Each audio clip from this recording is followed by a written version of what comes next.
ते नातं भावनिक होतं आहे, त्याच्याबद्दल कुणाचंही दुमत नाही. मी तुम्हाला ह्याच्या बाबतीत एवढंच सांगतो की माझ्या धाराशिव लोकसभा मतदारसंघातले जे शिवसैनिक आहेत त्यांची माझ्याबद्दलची नाराजी मला 100% मान्य आहे.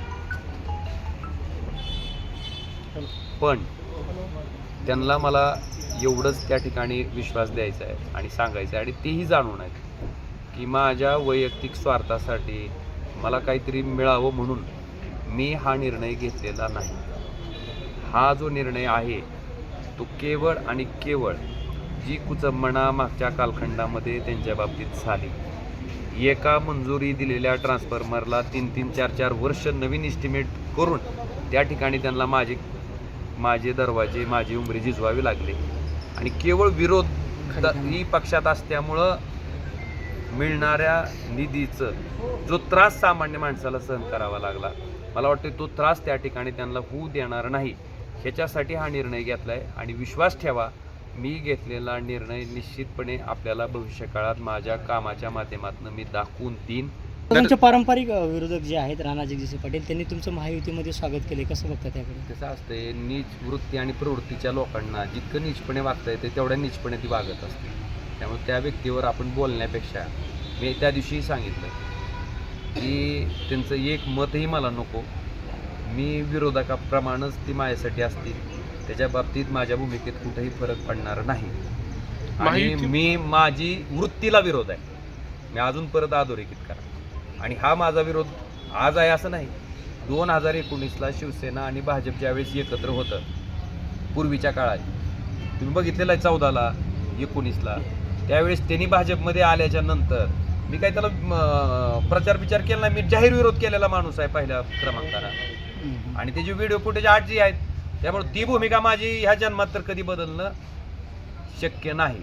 आणि त्या वृत्तीच्या लोकांना एवढंच मला सांगायचं आहे की केवळ सत्तेचा वापर करून ज्या पद्धतीनं सगळ्या गोष्टी चिरडून टाकायचा प्रकार ह्या ठिकाणी ह्या जिल्ह्यात चालला होता, तो मात्र मी निश्चितपणे हाणून पाडीन. आणि मला आपल्या माध्यमातून सांगायचं की ज्या कार्यकर्त्यांनी भाजपचा झेंडा भाजपची सत्ता नसताना त्या ठिकाणी खांद्यावर घेतला होता, ज्या विविध पक्षातली सामान्य लोक आहेत जी की आज आडगळीला फेकली गेली आहेत, ती लोक माझ्यासाठी प्राथमिकता असणार आहे.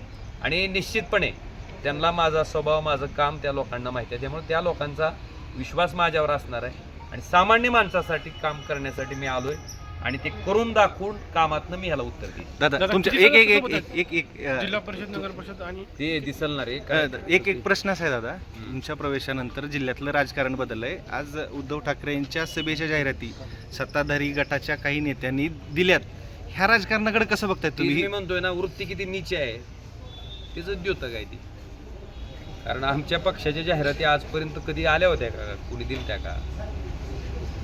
मग मला जनतेला माझा प्रश्न आहे की आम्ही सगळे निष्ठावंत लोक निवडणूक लढत होतो, नगरपालिकेच्या, पंचायत समितीच्या, जिल्हा परिषदच्या. आमचे कार्यकर्ते बिचारे राब तुमच्यासाठी राबत होते, मी राबत होतो, आमचे आमदार राबत होते. मग त्यावेळेस आमची एकही पंचायत समिती निवडून यायची आमची लायकी नव्हती का? एकही नगरपालिका निवडून यायची आमची लायकी नव्हती का? नव्हती. मला सांगा ना. हा तुम्ही सांगा मला, जनतेनं म्हणू द्या ओमराजे उपलब्ध नव्हता, ओमराजे आमच्यासाठी काम करत नव्हता, ओमराजेचा संपर्क होत नव्हता, मान्य करीन मी.